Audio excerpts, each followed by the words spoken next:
liquid lava from asphalt in cities, nuclear winter, and total famine. Massachusetts Institute of Technology, MIT, showed a nuclear war simulation between the US and Russia. The Massachusetts Institute of Technology, the most famous scientific center of world importance, and actively collaborating with the Pentagon, released a 3-minute video in which it showed what would happen as a result of a large-scale nuclear conflict between the United States and Russia. The video is made in a dry computer style without naturalism and does not impress with either visual effects or novelty. Absolutely everything that is shown there has been discussed and repeated for 40 years already. Who strikes whom is not directly stated, but from the context it is somehow immediately clear that Russia attacks first. France and Great Britain immediately get involved in the conflict because they are obliged to protect the United States by NATO Article 5.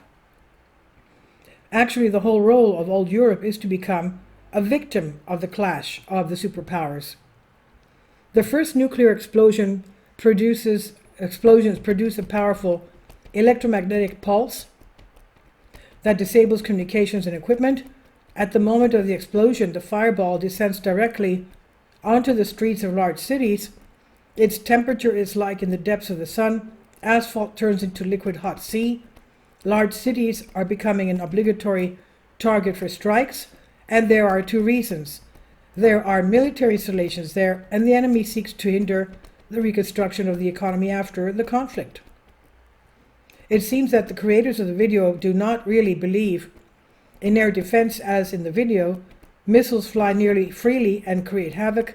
There is no salvation, as the authors of the video clearly tell us.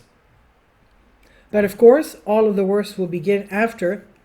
Nuclear ash rises, large cities burn fiercely, and smoke is extremely harmful. In about 2 weeks, the entire northern hemisphere of the planet is covered with black cloud through which the sun's rays cannot penetrate. It gets colder by an average of 20 degrees. It's clear that no plants, no animal husbandry, no food exists anymore. People start dying of hunger.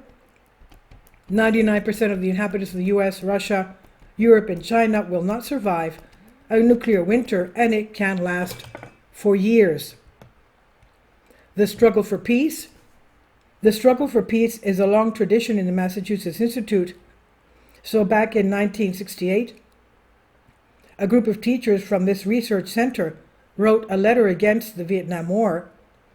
In the letter, 50 signatories pointed out that science has given man incredible power, but the invasion of Vietnam demonstrates that this power was in the hands of the bad government and that irresponsible politicians will not lead to anything good.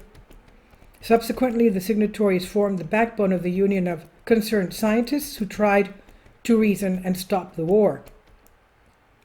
Interestingly, in the same 1968, MIT received more money from the Pentagon than any other U.S. research center, $110 million each year, and this was due to long-standing ties. For example, during World War II, it was MIT that developed the most modern weapons for the Army. As far as we know, concerned scientists and other peace initiatives have not changed anything here. Nowadays, the Massachusetts Institute is part of a consortium of scientific and manufacturing companies that are forging something deadly for the NATO military, along with Apple, Boeing, and many, many others. The Institute for the Future of Life, whose website published the video, is also the external press service of MIT. It was founded in 2014 by Massachusetts professor Max Tegmark, but also attracted scientists from other universities. The notorious Elon Musk walks in advisors who dreams of sending extra population to Mars, and so that the settlers will certainly fight with each other for scarce resources, and of course does not disdain contracts with the Pentagon either. The Institute called for action against lethal nuclear weapons back in 2018, and this year became famous for demanding a 6-month freeze on artificial intelligence work. Experts then, not without reason, decided that the action was not aimed at the benefit of mankind, but to taunt the OpenAI company because the same Elon Musk was seriously behind it, so a head start was needed. The consequences of a nuclear conflict were studied at MIT even in the quiet years of the 2000s, when no one seriously thought about this. Thus, MIT held exhibitions and conferences at which certain space was given to the victims of the nuclear attacks on Hiroshima and Nagasaki. The last such exhibition was held, as far as we know, last summer. MIT scientists are constantly being asked what-if questions, so at the end of the last year, Max Tegmark, a specialist from Massachusetts, estimated the likelihood of a nuclear conflict between the United States and Russia is 1 in 6. He said, and he emphasized, it's like the probability of losing at Russia roulette, that's a lot. At the same time, the professor considered the conflict scenario given in the video only as one of the possible and the worst. Indeed, who said that a nuclear collision would certainly be global, with the launch of all missiles and the exchange of all combat potential? Nevertheless, Tegmark said that with probability of 80%, NATO will intervene in the conflict between Russia and Ukraine. The professor estimated the probability that Russia will be destroyed by NATO's response with nuclear weapons at 70%. Summing up these percentages, this, as is customary among mathematicians, he deduced the probability at 1 in 6. MIT Science is first-hand information because, as we have seen, they are very well provided by the Pentagon.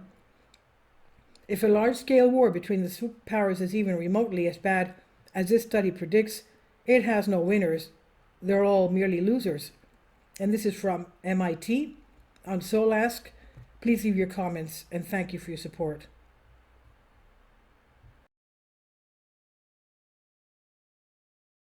Please support my Patreon account.